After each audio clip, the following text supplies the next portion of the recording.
guys, it's Bree VP. I am very excited for today's video. I've had some pretty bizarre jobs. So today we're gonna go through them.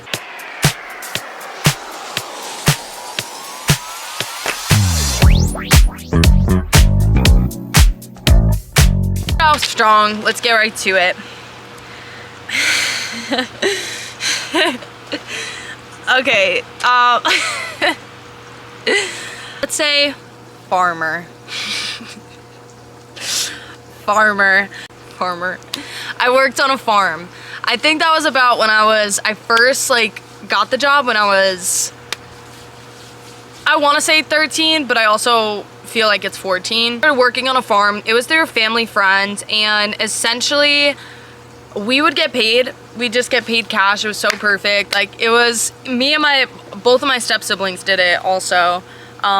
We would do anything that we had to do. So at that point, it was really like growing and picking crops, like actual I don't want to say growing, really just picking crops. I remember on like the first or second day that I did it, I had to get there at like 6 a.m. and we worked until 4 p.m.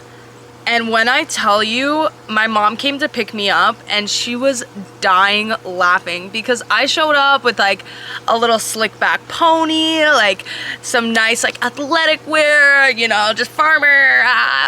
I come back covered in dirt and mud. Covered! I realized this is not a job where you can keep your hands clean at all whatsoever. I give them a lot of credit. I really do. Essentially, we would get there and there would be a whiteboard that would say all the things we had to do for the day, and then it was like up to you. So it'd be like, pick however many tomatoes, and you just get like 2 bins and you have to go through these fields like until they're full. The worst was the potatoes. Oh my gosh. If there was something I did not want to do, it was pick potatoes. Because you don't understand, guys. These potatoes are like a foot under the ground. So like you see the little sprouts above and that's how you know like kind of where they are. But you have to dig. And you can't wear gloves to pick potatoes. Like maybe the other like crops you can. To pick potatoes, you cannot wear gloves because you will scratch the skin of the potato. So you have to use your bare hands, and there's bugs, and you have bugs crawling all over you while you're doing it. And I remember they gave these like it was like, oh my God, these 2 huge bins. It could not have gone by any slower. Every potato I put in looked like it wasn't even making a dent compared to like the size of this thing that I had to fill up. That was a very relaxing job, and essentially like in between other jobs I had, I could always go back to the farm. So like they always need help. I love them so much. They're really perfect. But that's, I guess, kind of a job that like not many people have nowadays, and that was like the start to me working. The youngest age that you can work in Connecticut was 16, so that's kind of why I was like trying to grind and like find different things. But in New York, it was 15. So I lived right on the border of New York growing up. I was like 20 seconds from the state line.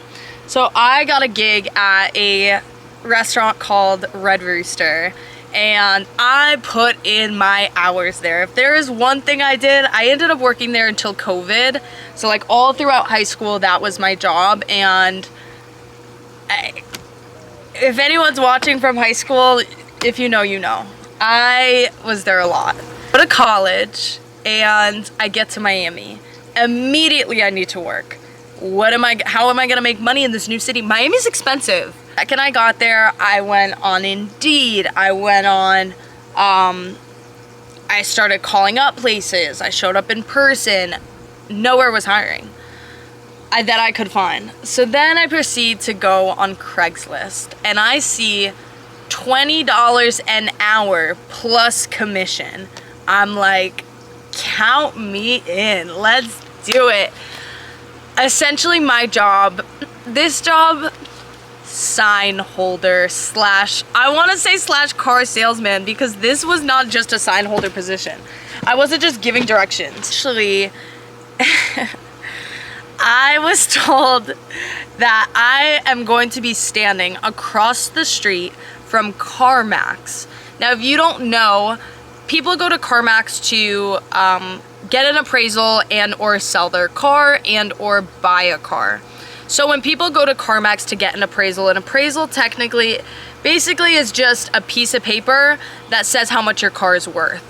They have people there to do inspections, they take the miles, they take all the little damages and everything, and they come up with a number and say, this is how much we think your car is worth, and we will give you this amount of money if you give your car to us. Now, I come into play as people take that little piece of paper and go home to decide if they want to sell their car or not.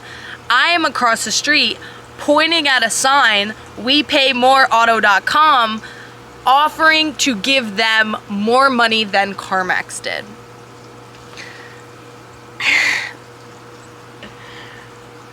The kicker, two kickers. I was wearing a yellow construction vest at this job. That was the dress code. So anything else I wanted to wear underneath, it was a free-for-all. I loved it. I just had to have the vest on. I look back on this job and giggle. I worked there for so long. That was like my height. I remember at the time, I had not made so much money in my whole entire life. I was like, this is the dream.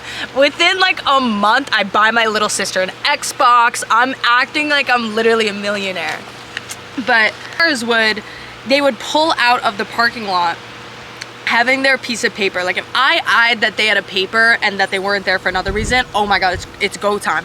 I'm yelling. Like, so essentially I got paid hourly plus $20 every car I brought over and sold. That was the first time I'd ever worked commission, like a commission-based job. Second these cars come out, if I see that I couldn't cross onto the main road. So like I could only be on the sidewalk across the street and you could only have that sign.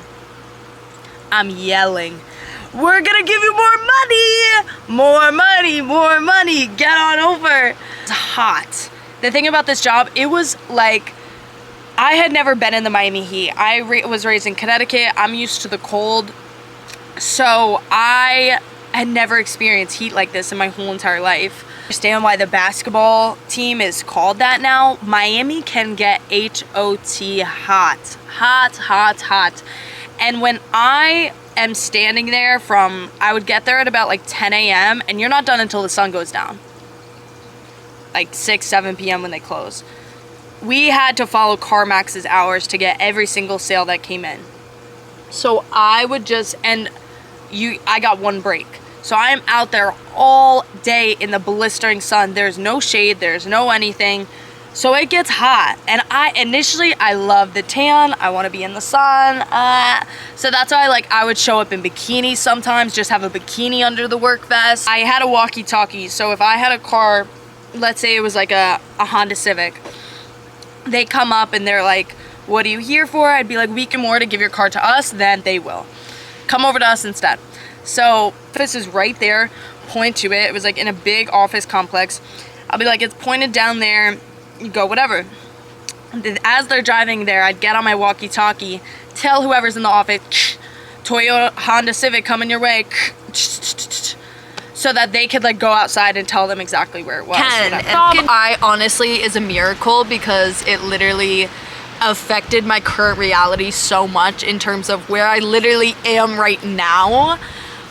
Full entire story time on this, but I come across this art gallery, and if you know me, I love black lights. Like in high school and middle school, that's all that I wanted for Christmas was a black light and a poster, and I thought it was so trippy and cool. It's so fun to look at. Walking, and I see this art gallery, and I see all of these posters and murals that are just lit up by the black light. This is on Collins Avenue in Miami Beach, so it's a predominantly nice road.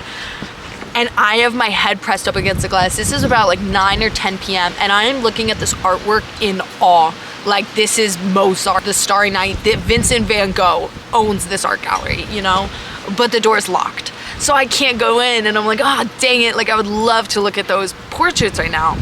Suddenly, my head is pressed up against the glass, and I see a man emerge from the darkness, and he comes up to the glass, and he's and I was like, oh my gosh, I didn't think you guys would be open. He was like, I was just about to close it, but come on in, check it out. Immediately, gassing him up like no other, and well warranted too. Story short, he kind of told me obviously my situation, I was in school, I had other jobs at the time, but while I was at the art gallery, anytime I wanted to stop by and just like hang out, like it's a huge place and it was really nice. I could totally insert videos. He said that if any customers come in and I can help him sell any one of his paintings, that I would get 2.5% commission.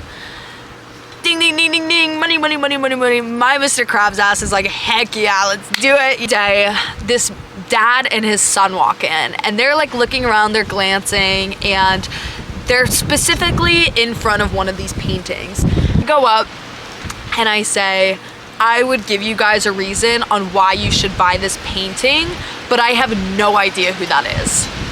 This man turns to me so quick, like, you don't know who that is? And I was like, I have not a single clue. Like, I have no idea. He's like, you don't know who David Bowie is? And he goes on for 3 minutes. Oh my gosh, he's just going on. How do you not know who he is? He was so influential, blah, blah, blah, blah, blah. And I'm just sitting there listening. I'm like, please, please tell me more. Please tell me more. Genuinely didn't know. Like, I wanted to tell him that. I have no, like, turning points on why this painting is better than any other one because I don't know who it is. As he's talking, I'm kind of throwing in little things in there, like not specifically saying like if you like him so much you could buy it, but I'm just like, well, you know, we have this one, and like if he really, like, I think this would look really nice, like if you like him so much, like I think you should consider buying it. Long story short, I sold one of the sizes of the paintings for $1,000. That was like, even still to this day, and had any jobs that like went up to that caliber. So that right there at that moment was like the highest sale that I had ever made, even though I was only making 2.5%, still a vibe. And now I'm literally in the middle of the desert thanks to this man. He ended up selling the art gallery, and I could just make a whole entire video on that, but I'm literally living in paradise, and it's all because of that. This is why I tell you guys the importance of maintaining relationships and just being kind, because you never know how somebody can affect your life in so many ways. So always have kindness, always lead with love. If you don't think someone's gonna affect your life, they totally can. And if it wasn't, I don't want to say, like, I think networking is so like cliche, and it just makes it sound boring. It really just is like meeting people and talking to people. Thank you guys so much for watching. It is an absolute honor. I just wanted to provide you a giggle. I wanted to give you some inspiration. Just remember, you can always make money. There's always a job. There is always a job. Somebody always needs help, and there's always money to be made. There's never enough. I'm still gonna be here for the next 2 weeks, so I'm gonna be filming and posting a lot more. Do you guys wanna see my view? Check it out. I'm at the pool right now. My camera's probably gonna start overheating. Desert everywhere. You can't even really see. But yeah, so now I have like, oh, cacti. Yay. Yay. But yeah, so I'm gonna film a lot more. I hope you guys enjoyed this. Thank you guys so much for watching. It's an honor. I'll see you next week. Yay.